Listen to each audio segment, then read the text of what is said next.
Hey everybody, I hope your December is going well. As you can see, we're having a very surprising December in Eastern Ontario.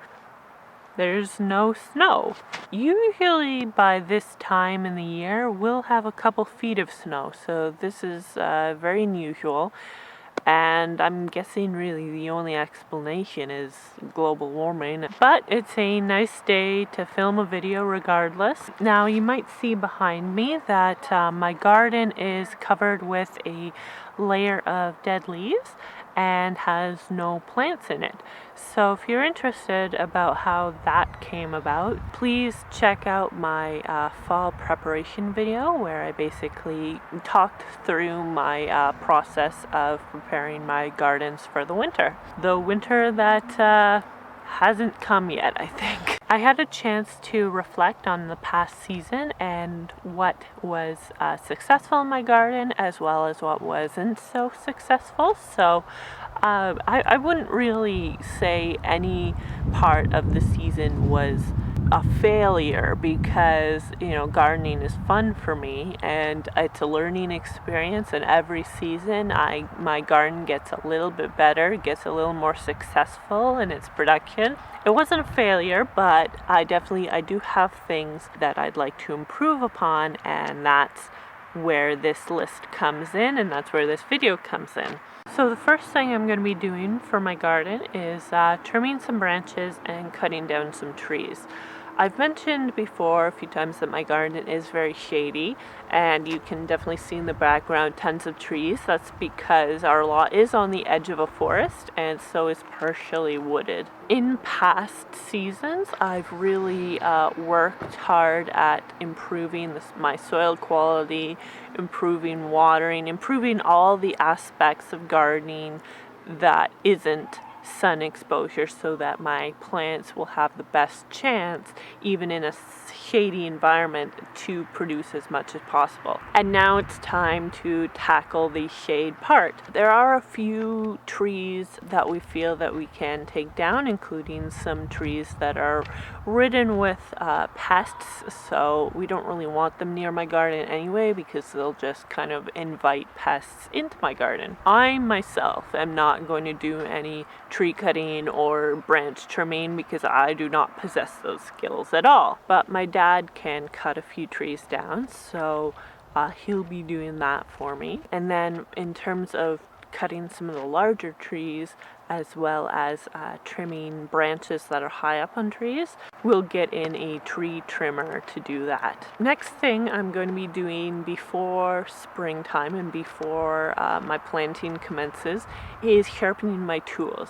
I do have a few tools, including several shovels, a edger, a fork, a metal rake, and it has never really occurred to me in the numerous years that I've been using them that they can be sharpened, that they might dull with use and might need to have some maintenance done on them. So I'm going to be taking a metal file to them during the winter and sharpening the edges so that by the time spring comes around, they're primed and ready for me to do everything that I need to do to prepare my garden. So there will be a few additions in my garden next spring. One of those are some bees.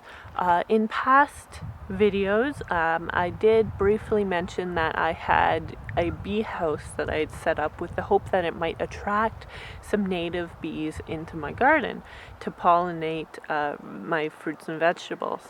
Unfortunately, I think maybe we put it up too late, and so all the bees that were around had already found nesting spots. So in order to make sure that we do have bees next summer, I'm going to be ordering a kit from a company that I found. It's actually called Crown Bees, if you're interested, and they sell kits and bees, and those bees are mason bees and leafcutter bees. Mason bees come out in the spring and leafcutter bees come out in the summer. They do differ from honeybees, which you might be a little more familiar with. Honeybees come from Europe and so are not native. And although they do some pollinating, they take the pollen back to their hive where they make honey with it, which takes a lot of time away from pollinating. So the mason bees and the leafcutter bees, which are solitary bees, since they're just concerned with bringing tons of pollen back to their nest to provide for their larvae, they're just spending most of their time belly flopping in pollen and then going to the next flower, which of course means that some of the pollen falls off and pollinates that flower. So I'm hoping by ordering those bees that that'll quicken the time between flowering of my vegetable plants and getting vegetables. The other thing I'm going to be adding to my garden are berry bushes. There is a portion of my back garden where I've got my asparagus and my greens that we haven't used and has just been overrun by weeds. And this is because in past years I've tried to grow greens in it and they just haven't been very successful, I think because it is a shadier area of that garden. And so I have been doing some reading and have found out that there are certain berry bushes that do well in shady areas. It also kind of stands to reason for me because we live within basically a bunch of forested area, and so whenever we go into some of the trails around here, there are raspberry bushes, there are blueberry bushes at the bottom of the forest floor where I'm sure they don't get a huge amount of sun, and they seem to do just fine. So I'm thinking I'm going to try some berry bushes in that part of the garden. So I want to use my gardening journal more. At the start of this season, in one of the videos, I mentioned that I had this gardening journal, which gives me lots of space to record soil tests, record what plants I have in my garden, record what tools I have. There's just so much space to record important information for my garden, and unfortunately I just haven't been very diligent in using it, and I think it would be very helpful if I were to use it a little bit more. I also need to figure out better outside markers for my plants. I did use some plastic stakes with my outdoor plants, and I had used a permanent marker to record the names of the plants on those stakes. But soon found that after a few rains, that permanent marker had actually washed off. And so, although I do have a good idea myself of what some of those plants are, when it comes to different varieties, for instance, varieties of tomatoes, varieties of peppers, I was pretty much lost until they actually started bearing fruit. Buy more potatoes for my back garden. So again, I've been having some trouble finding things that succeed in my back garden, which is a lot shadier than even my front garden, which is still quite shady. One of the things I tried this season was some potatoes, and I tried a few in the front garden and a few in the back garden, and found that the ones in the back garden actually did quite well, and I got enough potatoes to have potatoes for two different meals. So that was really a really nice discovery, and I'm going to be getting some more seed potatoes to plant for next spring. So you might remember in this past season that when I was starting my seedlings, I was having some problem with mold and damping off. Something that was really contributing to that problem was the fact that I was using wooden popsicle sticks to label my plants. Of course, mold thrives on organic materials, and wood is an organic material. So even when I was trying to get rid of the mold, I would often find that the mold was still centered around the base of the wooden popsicle stick. It was almost like it was the mold's base of operations. So when I was putting my seedlings into the ground outside, I had actually bought plastic markers, which I used. And I didn't find them that useful in that situation because I wrote on them on permanent marker, but within a few rains, the marker had actually washed off. Definitely I'm going to be using the plastic markers with my seedlings so that I can mark my seedlings without providing mold with a place to kind of cling on to.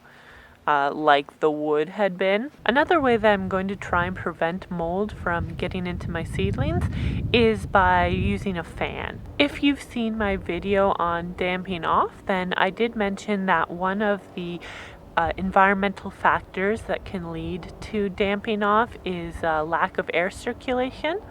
And definitely that was a problem with my setup last year because it was in my basement. It was on a table where there was another table sort of blocking it from the rest of the room. I'm going to try my best to solve that this year by providing a fan. I'll probably try and search for a little clip-on fan that I can clip onto the side of the table and just have it oscillate so that it will evenly distribute the air among my seedlings.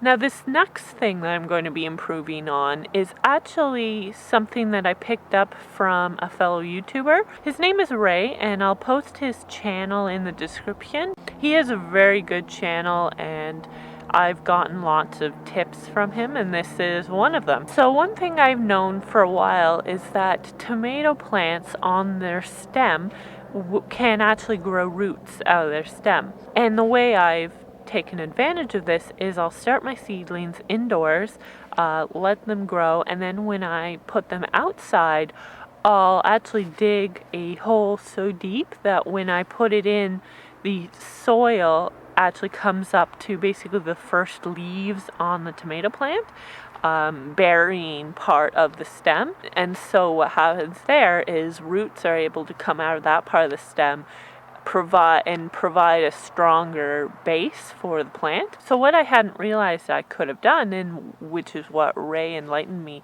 to on his channel, is that instead of just planting the seedlings in soil and kind of letting them go and then not really doing anything more with them until I put them outside, I can actually use the extra rooting power, so to speak, to my advantage to create stronger seedlings. When I start a plant, I'll have my container and I'll only put a very small layer of soil in it, put in my seed, put a tiny little bit of soil on top, and then let it grow. And once it's grown maybe an inch or two above that soil, then I'll put a little bit more soil, pack it in, let it grow. Again, once it gets a little bigger, I'll put in more soil, pack it in, let it continue growing. So that way, instead of my plant not getting the extra rooting power until it's put outdoors, it actually gradually gets that extra rooting power and thus becomes a much stronger, more solid plant. So with the peppers, I'll probably do that as well. It doesn't put out quite as many roots out of its stem as a tomato does, but it still does enough that I feel that it would help to make a stronger seedling for when I'm going to be putting it in the outdoor garden. I'm going to have two building projects that I'm hoping that my dad and I can maybe work on throughout the spring, and that's building a bat house and a garden shed. I want to attract bats to my property because they do cut down on mosquitoes, which means that I can go out to the garden without being attacked by mosquitoes. I also want to build a garden shed because right now all my tools that I have are basically spread throughout the house, the garage, and the yard. That makes it kind of hard sometimes to find all the tools that I need when I need them. I would really like to have them in all in one place. So I want to set up a fence trellis along the back of my garden, and this is because I don't necessarily have I do have a large amount of space, but not necessarily enough to plant everything that I want to plant and get the variety of vegetables that I want to get. I'm going vertical, getting a trellis and then planting a lot of climbing vegetables there. I have a climbing zucchini, which I'm going to be ordering. It's very hard to find because it's mostly a variety found in England, so I'll be ordering it from online and trying that out, which will be exciting.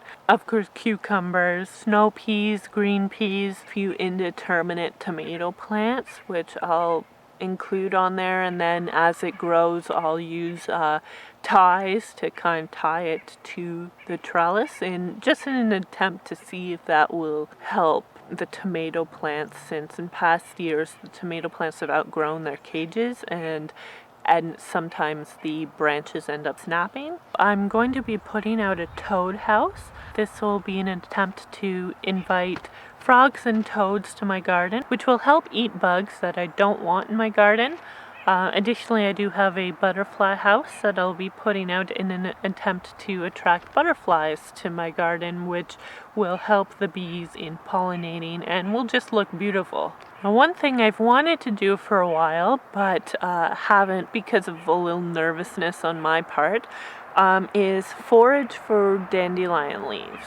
I've always been kind of doubtful as to my ability to distinguish between something edible and something non-edible, but the fact is dandelion leaves are quite recognizable. Dandelion leaves are an edible green and can be thrown into a salad along with other various lettuces, and they're very high in vitamin C, so I'm definitely very interested in trying to incorporate that into my diet in the spring. The other thing I'm going to be foraging for is plantain. Now, I probably won't forage for that quite as much. Although it's edible, it's useful more as a skin soother sort of thing. If you touch a stingy nettle, for instance, you can take a piece of plantain leaf, just chew on it slightly, get it kind of, broken and wet, stick it on where the stingy nettle is, and that'll actually remove the sting. That's a particular use that I would like to avail myself of, since last year I had quite a few times where I accidentally touched a stinging nettle when I was weeding, and that thing hurts, and it sticks around for quite a while too. I'll have maybe touched the stinging nettle in the morning, and in the evening where I touched it is still stinging. Put up all 3 functional animal chasers. In another video I did introduce you to this animal chaser, which is a nice little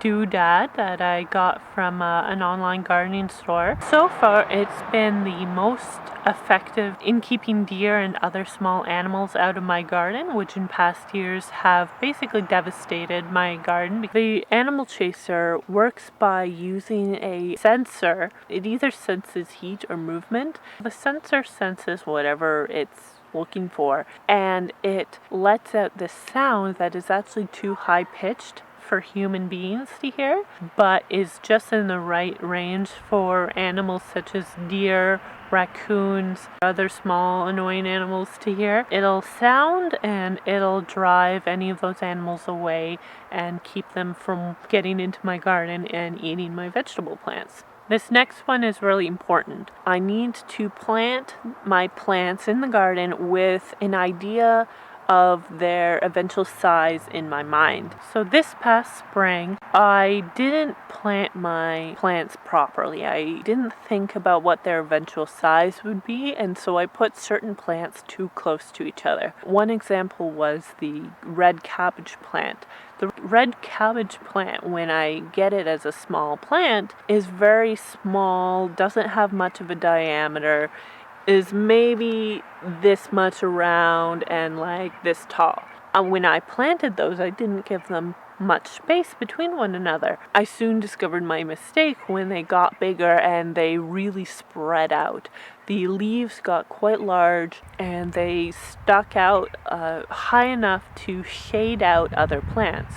What I mean by shade out is it basically keeps the sun from getting to the other plants and causes those plants to either die or do really poorly because they're not getting the amount of sun that they need to thrive. So now that I've got the experience to know how big most of the plants that I'll be planting this spring are going to get, now I feel that I'm going to be able to make more strategic choices in my placement of the plants and be able to allow for certain plants to get quite large and not have them shade out other plants. So a few weeks after I've planted my plants and seeds, when the seeds start coming up and the plants have gotten a little bit bigger, I'm going to do a thorough weeding, so get rid of any weeds that have come up in that time period.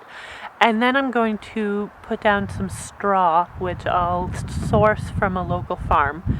And that straw will act as a mulch, which will do two things. It will keep weeds down, so making less work for me, and it will help keep moisture in by cutting down on evaporation. In past years, I've always filled my garden with tons of different herbs. I'm a huge foodie, love to cook, and so I really enjoy having fresh herbs to work with on a daily basis. I'm also starting to learn about how dried herbs can feature in a variety of different products, homemade cleaners, homemade potpourri, homemade cosmetics. They're very, very versatile, and I haven't really explored that versatility. I do have a dryer that works well. I just need to basically be organized enough to use it. So one of my goals is to harvest my herbs more often, dry them, and then use them for a variety of different purposes, including cooking, making little gifts for my family and friends, making, homemade face washes, shampoos, that kind of thing. Especially since I am very interested in kind of making more natural products to use on my hair and skin. My last goal for improvement is to film more YouTube videos. I do really enjoy doing these videos for you guys, and I love, seeing feedback and answering any questions, and I'd love to do it more often. I had originally planned to do it more often this past season, but I unfortunately didn't get myself organized enough. All around, I just need to be more organized next year. So yeah, more YouTube videos, more interaction with you guys, more Instagram posts. Definitely, if you guys haven't checked out my Instagram, I'd love it if you did. This past season, I've posted a lot of videos of what I've harvested, mostly because since I harvest some vegetables one day, other vegetables another day, it's kind of hard to make a big harvest video. So I've sort of decided that my Instagram will be where I actually post what I harvest. Obviously, winter's coming up. I'm not going to be posting any more photos of that, but I am going to be posting different other things. So I'm hoping that, if you guys are interested in keeping up with what I'm doing, then, please check it out. My Instagram is Brittany_Dane. If you're interested in seeing any more of my videos, please subscribe to my channel. That's definitely the easiest way for you guys to keep notified on my new videos, but I'll also be keeping my Instagram updated, posting a picture whenever I have a new video that I'm putting up. So if you enjoyed this video, please like, comment, share with a friend who might be interested. Those are all great ways of giving me feedback and letting me know what kind of videos you guys are enjoying, what kind of videos maybe you'd like to see more of. Follow me on Instagram, comment, ask any questions that you have. I'd love to talk to you guys and make this a more interactive experience. Thank you so much for following me along this season. Happy gardening!